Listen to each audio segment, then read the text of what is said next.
Welcome to the Techmeme Ride Home for Wednesday, February 8th, 2023. I'm Brian McCullough. Today, Microsoft unveils a new Bing search that basically moves the yardsticks down the field in terms of what search can do. But Google continues to drip feed new tools as well. Also, some more traditional but useful additions to Google Maps. The UK might force the divestiture of Call of Duty to allow Microsoft to buy Activision. And if the Bank of England does a digital pound, it signals it might not do it on the blockchain. Here's what you missed today in the world of tech. Microsoft yesterday did its big unveiling of how it's going to begin integrating OpenAI's technology, including an updated Bing search engine and Edge browser powered by a next-gen OpenAI large language model. Basically, they're calling it Copilot, but for the web, quoting The Verge. It's a new day in search, said Microsoft CEO Satya Nadella at an event announcing the products. Nadella argued that the paradigm for web search hasn't changed in decades, but that AI can deliver information more fluidly and quickly than traditional methods. The race starts today, and we're going to move and move fast, Nadella said. Most importantly, we want to have a lot of fun innovating again in search because it's high time, end quote. In demos today, the company showed what it's calling the new Bing, working in various configurations. One of these shows traditional search results side by side with AI annotations, while another mode lets users talk directly to the Bing chatbot, asking it questions in a chat interface like ChatGPT. Microsoft showed a number of example searches, querying Bing for recipes, travel tips, and shopping for furniture from IKEA. In one demo, Bing was asked to create an itinerary for each day of a 5-day trip to Mexico City. The question was answered entirely by the chatbot, which described a rough itinerary alongside links to sources for more information. Unlike ChatGPT, the new Bing can also retrieve news about recent events. In The Verge's demos, the search engine was even able to answer questions about its own launch, citing stories published by news sites in the last hour. Microsoft says these features are all powered by an upgraded version of GPT 3.5, the OpenAI language model that powers ChatGPT. Microsoft calls this the Prometheus model and says it's more powerful than GPT 3.5 and better able to answer search queries with up-to-date information and annotated answers. The new Bing is live today, quote, for desktop limited preview, but it appears users are only able to ask one of a number of preset queries and receive the same results each time. There is also a waitlist to sign up for full access in the future. And in addition to the new Bing, Microsoft is launching 2 new AI-enhanced features for its Edge browser, Chat and Compose. These will be embedded within Edge's sidebar. Chat allows users to summarize the web page or document they're looking at and ask questions about its contents, while Compose acts as a writing assistant, helping to generate text from emails to social media posts based on a few starting prompts, end quote. By the way, you can join the waitlist to begin testing this out at bing.com/new. But Joanna Stern at the Wall Street Journal got a hands-on, and she asked the new Bing for example, the 2023 Grammy winners, and it spit out a list with citations in about a minute. Quote, I followed up, do you know if Beyoncé is touring? Bing's chatbot told me plainly that the North American leg of the Renaissance tour starts in July. The information appears to be accurate, at least according to Google. I asked Bing if it would buy me a ticket. It apologized and said it didn't have money. I'm just a chat mode of Bing search, it said, not an assistant, end quote. Impressive, yes, but also slower than a typical search. It took the AI about a minute to type out the Grammy winners. There is a stop responding button if you don't want to wait for the bot to finish. You can adjust your query for brevity, asking it to, quote, limit your answer to 100 words. I tried lots of other queries. To prep for my interview with Satya Nadella, I asked, in the voice of Joanna Stern, generate a list of questions to ask Satya Nadella about AI. While the system didn't quite nail my voice, it generated some decent questions. I asked it to answer these questions in the voice of Satya Nadella. You'll have to watch the video to see who answered best, human Satya or AI Satya. With pretty much all computer interaction going forward, you'll start with a draft, Mr. Nadella told me. That doesn't mean you don't get to inspect the draft, approve the draft, and redefine or edit the draft, end quote. It's true. I have actually started to use ChatGPT to help jumpstart ideas for interview questions, emails, columns, and video scripts. As a devout Microsoft Edge browser user, I am excited about the new Bing button in the upper right corner. It launches a panel of AI tools for the web. If I were reading this very column online, I could tell the bot to summarize this article for me in 5 bullet points. Yes, rendering my beautiful words wasted. In one recorded demo I saw, the tool boiled down a 5-page earnings report to a few bullets.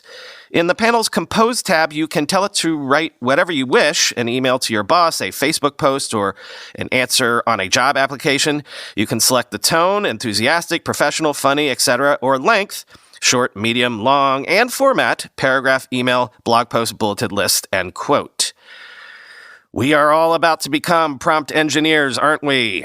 Couple of quick observations on Twitter from some of our friends. Here's Aaron Levy from Box, quote, "We are now officially in the era of AI-first software. Mobile transformed our apps, cloud transformed our hardware, AI transforms our information," end quote. And the great Dara Obasanjo, quote, "Microsoft's embrace of ChatGPT with Bing is a great example of counter-positioning. This is a feature that Google would never ship on its own because it undermines search ads revenue to move to an answers-based model. A masterstroke by Satya," end quote.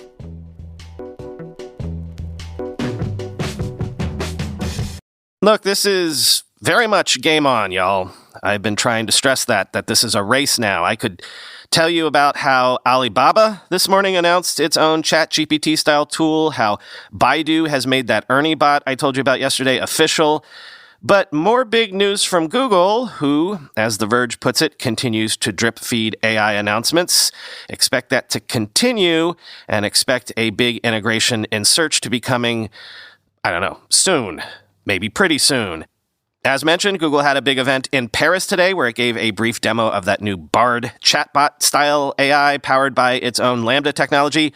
But let's talk about some of that drip, drip, drip of product announces, products enhanced by AI to one degree or another. Quoting The Verge, let's start first with some that are available in the near term. One of the biggest pieces of news is about multi-search, a tool that lets you start a search using an image along with a few words of text. As an example of how you might use it, let's say you see a shirt you like, but you want it in a different color. With multi-search, you can snap a pic of the shirt and search for that other color to see where you might be able to buy it. It launched first in the US, but now multi-search is available globally on mobile wherever Google Lens is. A number of new features are designed to assist EV drivers with charge stops suggested for shorter trips, a filter for very fast charging stations that have 150 kilowatt chargers or higher, and mentions of locations that have chargers indicated in search results for places like grocery stores or hotels. Also, a new AR feature in Google Lens that blends translated text into the image it came from is starting to roll out globally. Other new features were also announced, but so far these don't have specific release windows attached. These are shipping in the coming weeks/months, according to Google. The ability for Android users to search using words or images on their screens without leaving the app they're in.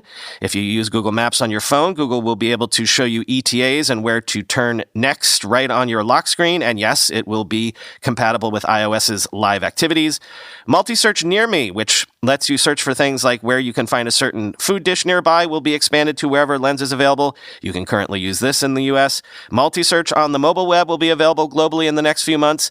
Indoor Live View, which overlays AR directions to help you navigate tricky buildings and places, will be expanding to more than 1,000 new airports, train stations, and malls.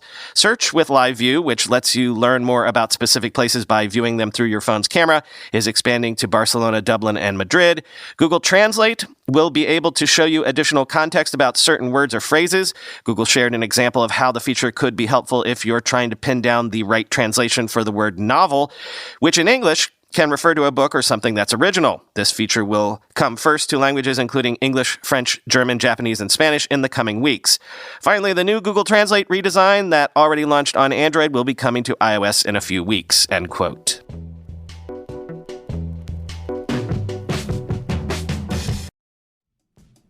Listener ad alert, and this is a listener with their own podcast that might very much be of interest to you. It's called The Business of Tech. It's a daily 5-minute show that focuses on the delivery of IT services with 2 to 4 news stories each day. It's hosted and presented by Dave Sobel, a former managed services provider, owner, and community leader for multiple SaaS and technology vendors. Each day, with each story, he asks the question, why do we care? If you're in the IT services industry, you know how big it is, but if not, did you know that for every $1 of Microsoft revenue, there are $8 of partner revenue? The business of tech focuses on those $8. It's actually a perfect complement to the Techmeme Ride Home because it focuses on the services companies implementing the technology covered on this show, but which only get a glancing mention from me. So I want you to open the podcast app you're listening to me on right now and search for the Business of Tech podcasts. They also have a YouTube channel of the same name that is growing like wildfire. So for podcasts or for YouTube, search for the Business of Tech and subscribe and follow. You know this about me. I'm an inveterate gadget buyer. I told you about my recent external hard drive purchases, my search for the perfect tablet stand, perfect microphone arm. Gadget fever can get expensive, especially with price hikes lately. That's why I have to tell you about my new favorite way to save. Upside. Upside is an incredible app for anyone who buys gas, groceries, or dines out, or buys anything. With Upside, I get cash back on every purchase that I can use to fund my gadget fever. It's basically cash back for just doing you. To get started, download the free Upside app, use my promo code RIDEHOME, and get an extra 25 cents back for every gallon of gas on your first tank of gas. Next, claim an offer for whatever you're buying on Upside. Then pay as usual with a credit card or debit card, follow the steps in the app, and get paid. In comparison to credit card rewards or loyalty programs, you can earn 3 times more cash back with Upside. Plus, Upside doesn't sell your personal information to third parties. That's why I use them confidently myself. Upside users are earning hundreds of dollars a year, so download the free Upside app and use promo code RIDEHOME to get an extra 25 cents back for every gallon on your first tank of gas. That's an extra 25 cents back for every gallon on your first tank of gas using promo code RIDEHOME.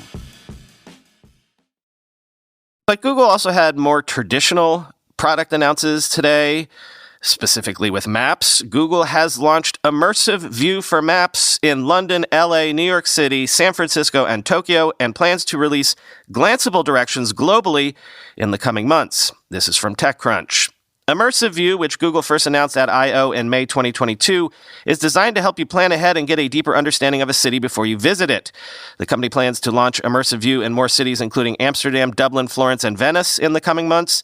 The feature fuses billions of street view and aerial images to create a digital model of the world. It also layers information on top of the digital model, such as details about the weather, traffic, and how busy a location may be. For instance, say you're planning to visit the Rijksmuseum in Amsterdam and want to get an idea of it before you go, you can use Immersive View to virtually soar over the building and get a better idea of what it looks like and where the entrances are located. You can also see what the area looks like at different times of the day and what the weather will be like. Immersive View can also show you nearby restaurants and allows you to look inside them to see if they would be an ideal spot for you.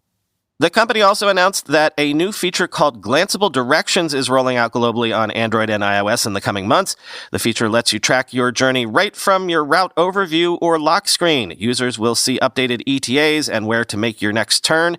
If you decide to take another path, the app will update your trip automatically. Google notes that previously, this information was only visible by unlocking your phone, opening the app, and using comprehensive navigation mode.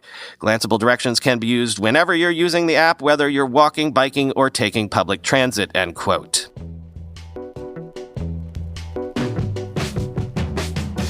On another day, this one would be the biggest headline, but today it's down here. The UK CMA has officially found Microsoft's proposed $69 billion Activision Blizzard acquisition will harm competition in the UK's gaming market and has therefore asked Microsoft for remedies, including a super big one.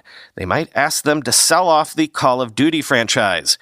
Quoting Bloomberg, the Competition and Markets Authority said it took an initial view that the deal could result in a substantial lessening in competition, higher prices, fewer choices, or less innovation for UK gamers, according to a statement published Wednesday. The British agency has suggested a number of structural remedies that could include the divestiture of the business associated with Call of Duty. the Activision part of the business, or blocking the merger altogether. The CMA also said it would consider behavioral remedies that would promise rivals access to Call of Duty, although it flagged concerns about its ability to manage these. The CMA has asked Microsoft to respond to how it can address their concerns by February 22nd. A statutory deadline for the CMA to publish a final report is set for April 26th, although the agency previously said it hoped to complete the investigation in advance of that date. We are committed to offering effective and easily enforceable solutions that address the CMA's concerns, Rima Alali, Microsoft's corporate vice president and deputy general counsel, said.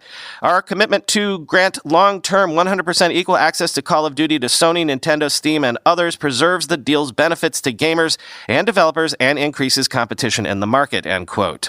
The UK watchdog's probe has focused on whether the deal will allow Microsoft to foreclose on rival console gaming platforms and cloud gaming service providers. Quote, steps from the EC and CMA are a normal part of their evaluation process. It opens the door to discuss various commitments Microsoft can make to assuage concerns as part of the ongoing dialogue and engagement with regulators. Bobby Kotick, chief executive officer of Activision, said in an email to employees seen by Bloomberg, end quote.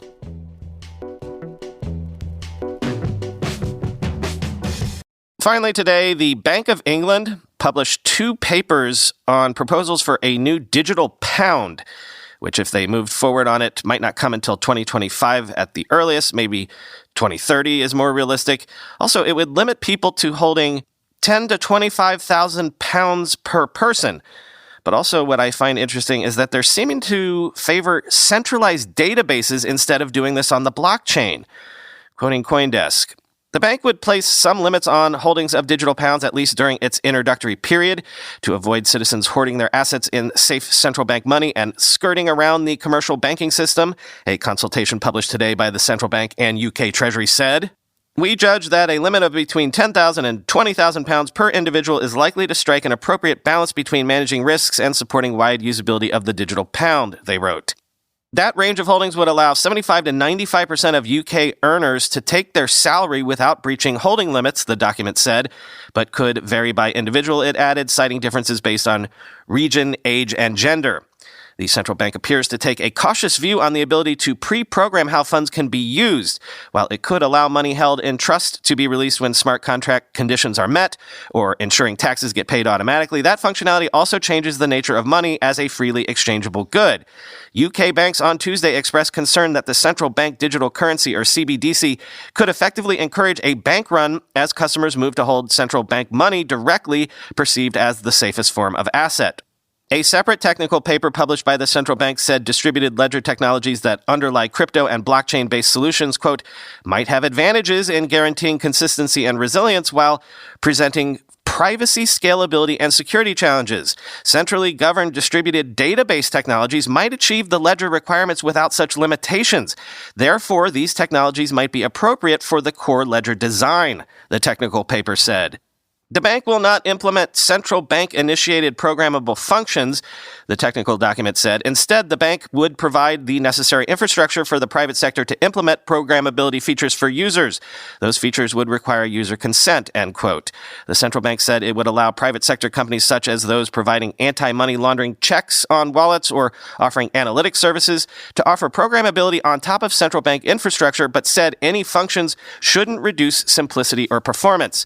Regulated private intermediaries would have privileged access to the central bank's core infrastructure, the consultation said, but personal holdings will appear on the central bank's ledger, not on the balance sheet of the wallet provider, end quote.